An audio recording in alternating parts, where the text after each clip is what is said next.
Okay, so we will be starting from where we left. Okay,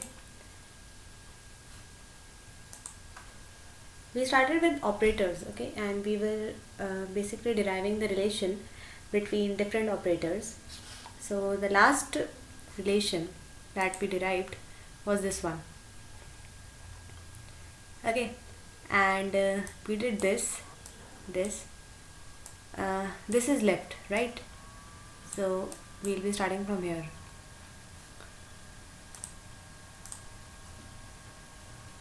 So our relation is del is equals to, we have to derive this, e to the power 1 by 2.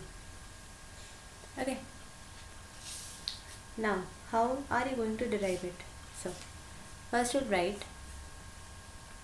del e to the power 1 by 2 by x. Fine.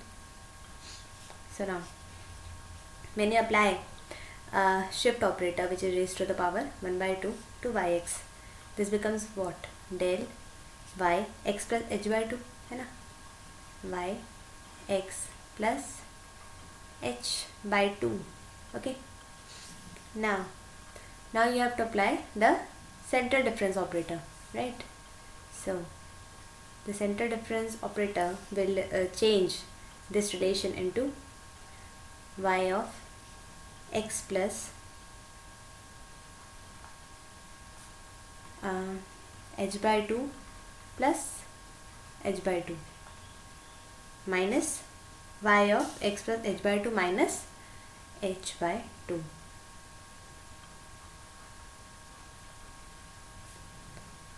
H by 2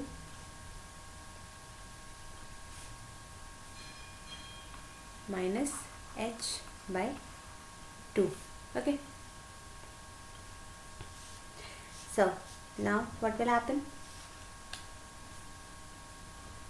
2h by 2 means h, तो y of x plus h minus y of x है ना.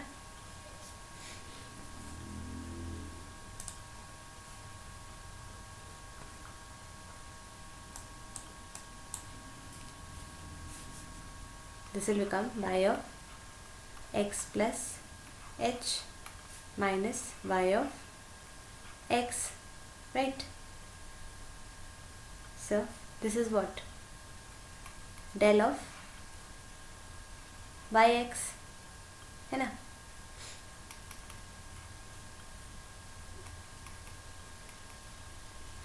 Give me a second.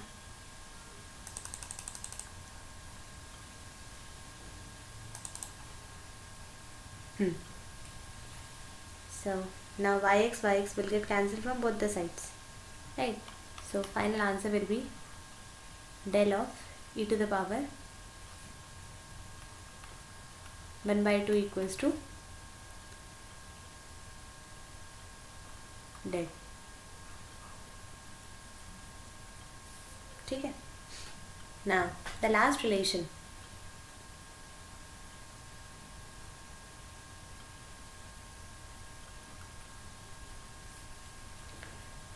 the last relation is relation number 6. Fine, this is the last relation that we have to derive. This is, we have to derive this, e equals to e to the power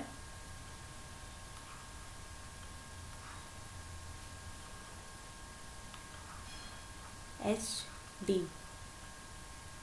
This is d. ठीक है. Now e of fx is equal to what? f of x plus h है ना, shift operator. What it does, it increments by h, right? So this is f of x plus h. ठीक है. Now f of x plus h can be expanded, ठीक है, using Taylor series. So this will become f of x plus h of f dash x, ठीक है, plus h square by 2 factorial f double dash x,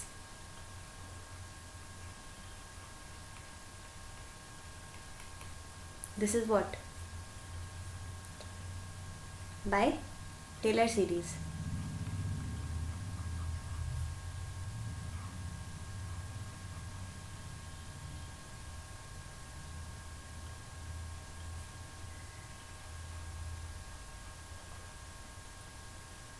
ठीक है ना,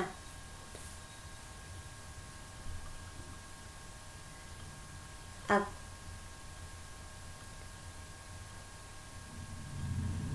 ये हो जाएगा F of x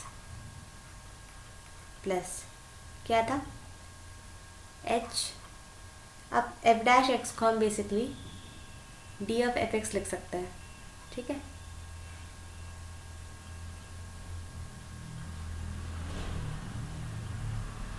plus H square by 2 factorial D square F x,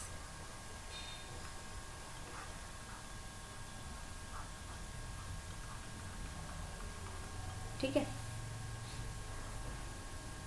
तो ये क्या हो जाएगा, अब आप कॉमन निकालोगे एफ एक्स को, राइट, तो एफ एक्स को कॉमन निकालोगे तो क्या बचेगा अंदर, यहाँ पे 1 बचेगा, आगे एच डी, आगे एच स्क्वायर बाय 2 फैक्टोरियल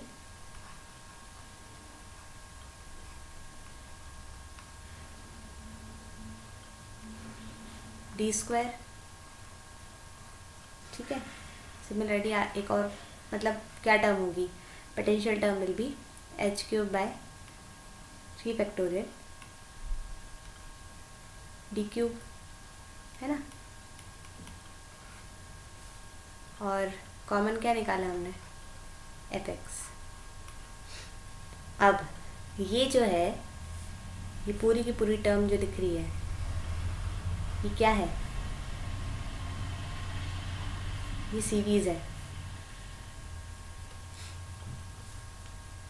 कौन सी, e to the power H D, ये है पूरी e to the power H D, और साथ में क्या है एफ एक्स। तो जब हमने रिलेशन स्टार्ट करा था तो e इंटू एफ एक्स करा था, तो एफ एक्स कैंसिल हो जाएगा, इसलिए फाइनली जब हम प्रूव करेंगे तो हेंस प्रूव आ जाएगा e इक्वल्स टू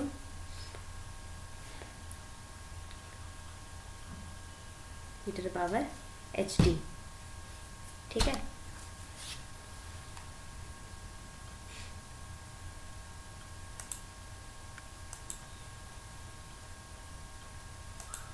तो ये हो गए हैं हमारे सारे के सारे operators.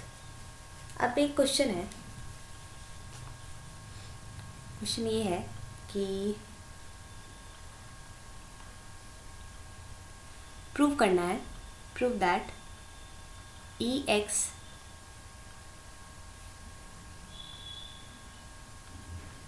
Is equals to del square by E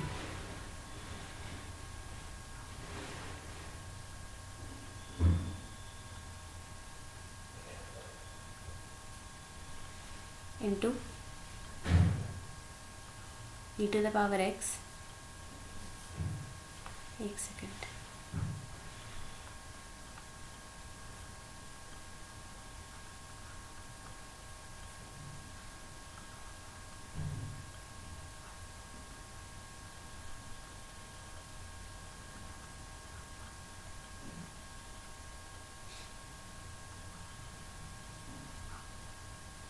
the interval of differencing being x, the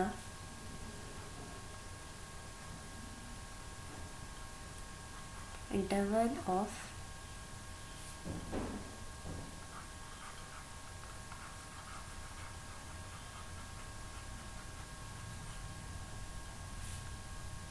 डिफरेंसिंग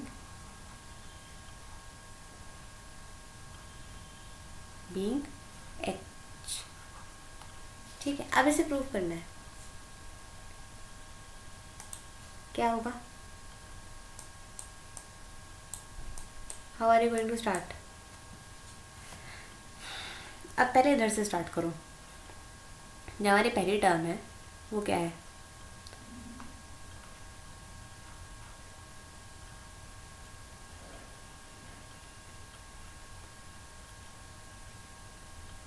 del square by E into E to the power x. ठीक है, तो ये क्या हो जाएगी? डेल स्क्वायर ई टू, और शिफ्ट ऑपरेटर है वो इन्वर्स में हो जाएगा, तो E to the power -1 into E x, है ना। E to the power -1 into E x, मतलब x माइनस एच हो जाएगा, है ना, e की पावर में जो है। तो ये होगा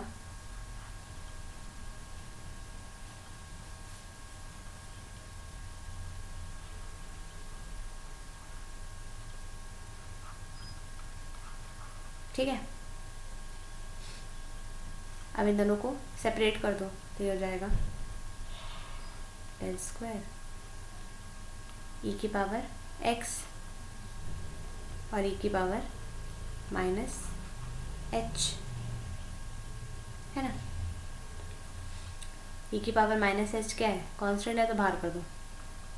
ई की power -h into square into E की पावर x। अब क्या था? आगे क्या था? इतना कर लिया सॉल्व। अब ये, तो इसका जो आंसर आया इससे मल्टीप्लाई हो जाएगा, है ना। इसलिए अब होगा e to the power -h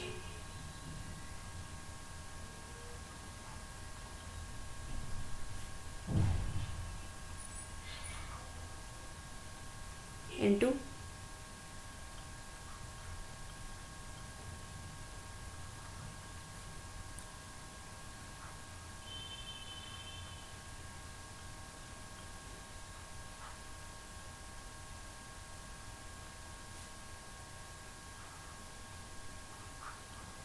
ठीक है। तो ये जो ये वाली टर्म्स हैं ये कैंसिल हो जाएंगी,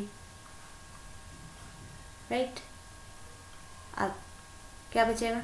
e की पावर -h इंटू